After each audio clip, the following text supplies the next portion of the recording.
असर का वक्त था। वो दोनों हंसती मुस्कुराती आ रही थी। शर्मीन शादी के बाद पहली बार मैके आ रही थी। इसके हमरा इसकी भाभी थी जो इसे लेने गई हुई थी। गाड़ी से उतरकर काफ़ी देर चलने के बाद इन्हें घर पहुंचना होता था। रास्ते में उन्होंने एक चश्मे से पानी पिया।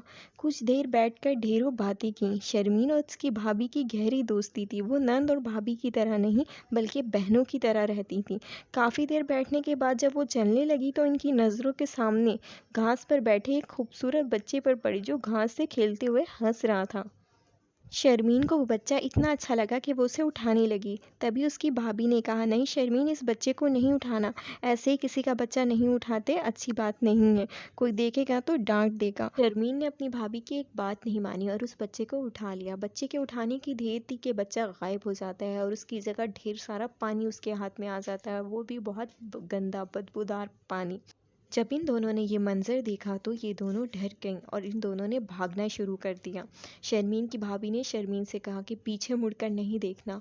पीछे मुड़कर अगर देखा तो कोई ऐसी चीज़ भी दिख सकती है जो हमें नहीं देखनी चाहिए थी। तो जब दोनों भागने लगीं तब शर्मीन ने अचानक से पीछे मुड़कर देखा तो पीछे एक लाल कपड़े पहने हुए एक औरत थी जिसके बाल खुले हुए थे। जगह जगह से मांस उतरा हुआ था। नाखून बहुत ज़्यादा बड़े थे और पाँव भी उल्टे थे।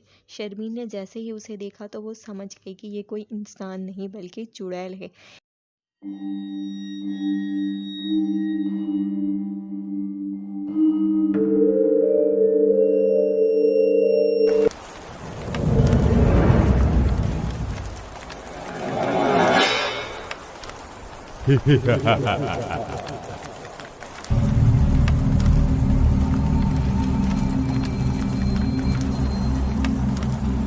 जैसे तैसे वो घर पहुंची। घर आके वो दोनों बहुत डरी हुई थी, लेकिन वो किसी को ये बात नहीं बता सकती थी क्योंकि अगर वो किसी को बताती तो सब उन पे ही गुस्सा करते कि मगरिब के वक्त उस बाग में जाने की क्या ज़रूरत थी। शर्मीन की भाभी जैसे ही अपने कमरे में पहुंची तो उन्हें अपने अपने कमरे में एक चादर ओढ़े इंसान सोते हुए दिखा। तो वो यही समझी कि ये उनका शौहर है, लेकिन जब वो करीब जाके उन्होंने चादर हटाई तो वहाँ पे कोई भी नहीं था। और थोड़ी देर बाद उन्हें महसूस हुआ कि उनके कमरे की लाइटें आप ही आप बंद और खुल रही हैं। सुबह होते ही शर्मीन को बुखार चढ़ जाता है और शर्मीन का बुखार उतरने का नाम नहीं लेता। इसे इस कदर बुखार होता है कि इसे होश तक नहीं रहता। डॉक्टर इसे दवाई देते हैं मगर कोई असर नहीं होता। एक दिन कमरे में शर्मीन लेटी जब अम्मी से दूध देने गई तो शर्मीन अपने आप में ही मगन बातें कर रही थी, नहीं छोड़ूंगी, मार डालूंगी तुम्हें। अरे शर्मीन, किसे मार डालोगी, इसकी अम्मी ने कहा। इतने में शर्मीन ने फर्श पे दूध का गिलास दे मारा और अपनी अम्मी का गला दबाने लग गई। शर्मीन के हाथ की गिरफ्त इतनी सख्त थी कि किसी आदमी की भी ऐसी गिरफ्त नहीं होगी। उसकी अम्मी ने जब ये महसूस किया तो तेज तेज चिल्लाना शुरू कर दिया, आयतुल कुर्सी पढ़ना शुरू कर दी। इतने में उसके सारे घर वाले आ जाते हैं। सब ने छुड़ाने की कोशिश की। बहुत ही मुश्किल से शर्मीन की वालदा को उसके भाई ने शर्मीन से बचाया, लेकिन फिर भी शर्मीन उसे बार बार यही कह रही थी कि मैं तुम्हें मार डालूंगी, बल्कि किसी को भी नहीं छोड़ूंगी, सबको ही मार डालूंगी। इतने में शर्मीन का भाई एक मौलवी को बुला लाता है। मौलवी जैसे ही शर्मीन को देखता है वो समझ जाता है कि ये किसी इंसान का काम नहीं है, ये इसके ऊपर बहुत भयानक चुड़ैल है।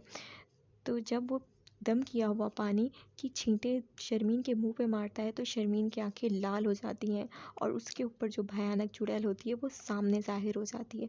बाकी घर वाले भी डर जाते हैं उस चुड़ैल को देख के, लेकिन ये कि सब आयतुल कुर्सी पढ़ना शुरू हो जाते हैं। मौलवी साहब जब उस चुड़ैल से पूछते हैं, तुम क्या चाहती हो, तुम क्यों आई हो, इस लड़की से क्या बदला है तुम्हारा, तब वो कहती है कि इस लड़की ने मेरा बच्चा मारा है और अब मैं इसे और इसके घर वालों को भी मार दूंगी, मैं इनमें से किसी को भी नहीं छोड़ूंगी। तब शर्मीन की भाभी समझ जाती है कि वो बच्चा कौन था जो उन्हें दरिया के पास दिखा। इतने में वो सबको हकीकत बता। मौलवी साहब जब ये सारी हकीकत जान जाते हैं तो वो सब घर वालों को कहते हैं कि इस चुड़ैल से माफ़ी मांगो क्योंकि इसने गलती से इसका बच्चा मार दिया है। तभी सब माफ़ी मांगते हैं। शर्मीन की भाभी अपनी और शर्मीन की तरफ से भी माफ़ी मांगती है, लेकिन वो चुड़ैल कहती है कि मैं तुम्हें माफ़ नहीं करूँगी जब तक मैं शर्मीन को ना मार दूँ। उतनी ही देर में शर्मीन के मुंह से खून निकलना शुरू हो जाता है और वो बेहोश हो जाती है। सब डर जाते हैं और फ़ौरन से उसे हॉस्पिटल लेके जाते हैं। वहाँ पे 3-4 दिन बाद शर्मीन की मौत वाक़या हो जाती है और कुछ ही दिनों बाद शर्मीन की भाभी पे भी वही चुड़ैल का साया वापस आ जाता है। मज़ीद ऐसी स्टोरी सुनने के लिए मेरे चैनल को सब्सक्राइब करें।